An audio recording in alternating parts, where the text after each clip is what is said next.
Assalamualaikum warahmatullahi wabarakatuh. Apa kabar semuanya? Semoga semuanya selalu dalam keadaan baik dan selalu mendapat perlindungan dan keselamatan oleh Allah Subhanahu wa taala. Amin amin ya rabbal alamin.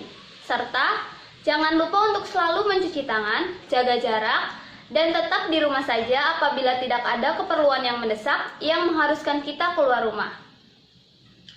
Baik, sebelum memulai pelajaran, alangkah lebih baiknya kita berdoa terlebih dahulu ya. Berdoa menurut kepercayaan masing-masing, dimulai. Selesai. Nah, untuk materi kali ini Ibu akan membahas KD 3.2 yang berisi menganalisis struktur dan kebahasaan teks eksplanasi. Tujuan pembelajaran ini ialah melalui pembelajaran ini, siswa dapat memahami apa itu teks eksplanasi serta dapat membuat teks eksplanasi dengan menggunakan struktur yang baik dan benar. Sebelum memasuki pembelajaran kali ini yakni mengenai teks eksplanasi, Ibu akan membahas materi minggu yang lalu mengenai kaidah kebahasaan teks prosedur. Nah, kaidah kebahasaan teks prosedur ini meliputi yang pertama, menggunakan kalimat imperatif, yang kedua, menggunakan kalimat interrogatif, yang ketiga, menggunakan bilangan urutan, yang keempat, menggunakan verba material, dan yang terakhir, menggunakan konjungsi pengurutan. Semoga kalian semua masih ingat ya. Baik, Ibu akan memasuki materi kali ini yakni mengenai struktur teks eksplanasi. Yang pertama ada pengertian teks eksplanasi. Teks eksplanasi merupakan teks yang berisi tentang proses terjadinya peristiwa alam, sosial, ilmu pengetahuan, budaya, dan peristiwa. Kemudian, ciri-ciri teks eksplanasi yang pertama bersifat informatif. Jadi, di dalam teks eksplanasi ini memuat informasi yang hanya menginformasikan suatu hal kepada pembaca, tidak bermaksud untuk mempengaruhi pembaca. Kemudian, yang kedua, memuat informasi berdasarkan fakta. Jadi, informasi yang terdapat di dalam teks eksplanasi itu ialah fakta. Kemudian, yang ketiga, memuat informasi yang bersifat keilmuan, yakni informasi yang terdapat di dalam teks eksplanasi ini ialah informasi yang bersifat keilmuan atau bisa juga disebut dengan ilmu pengetahuan.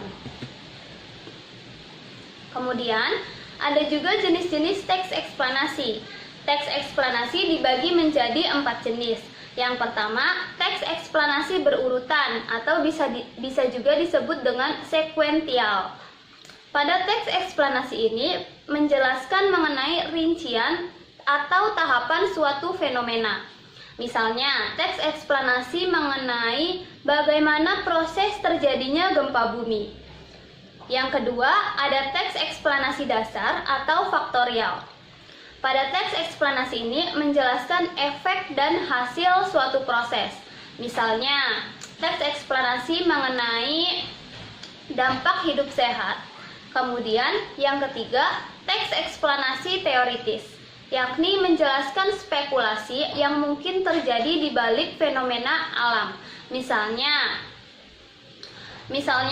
teks eksplanasi yang membahas mengenai apa penyebab gempa bumi atau penyebab tsunami. Kemudian yang keempat ialah teks eksplanasi kausal. Teks eksplanasi ini menjelaskan asal atau penyebab suatu hal.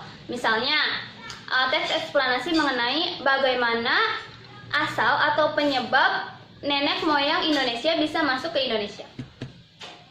Kemudian, struktur teks eksplanasi ini dibagi menjadi 3. Yang pertama, pernyataan umum. Yang kedua, deret penjelas. Yang ketiga, interpretasi.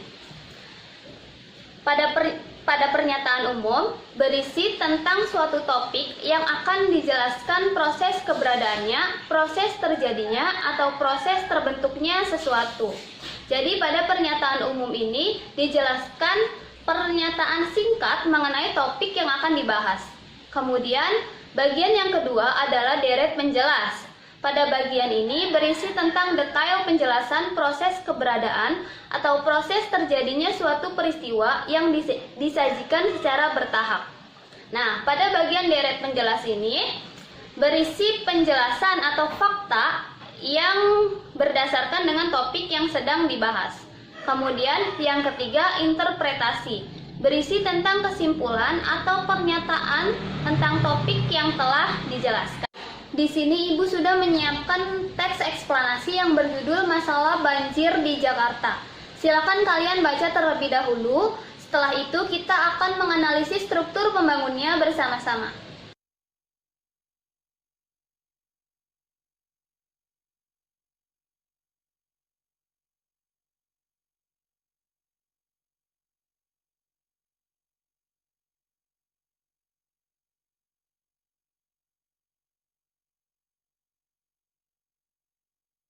Ya, struktur pembangun pada teks eksplanasi yang berjudul Masalah Banjir di Jakarta, yaitu bagian yang pertama yaitu pernyataan umum. Pernyataan umumnya terdapat pada paragraf yang pertama, yakni membahas mengenai pernyataan umum atau pengenalan topik mengenai masalah banjir di Jakarta. Kemudian, deret penjelasnya terdapat pada paragraf kedua dan paragraf ketiga.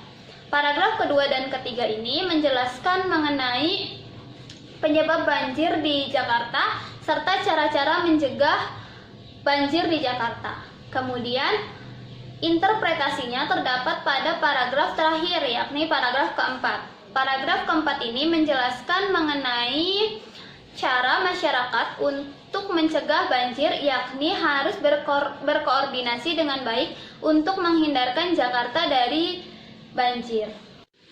Baik, selesai sudah materi yang Ibu ajarkan untuk minggu ini. Jadi kesimpulannya ialah teks eksplanasi merupakan teks yang berisi tentang proses terjadinya peristiwa alam, sosial, ilmu pengetahuan, budaya, dan peristiwa, dan informasi yang terdapat di dalam teks eksplanasi itu bersifat faktual. Kemudian, struktur teks eksplanasi meliputi yang pertama, pernyataan umum, yang kedua, deret penjelas, dan yang terakhir, interpretasi.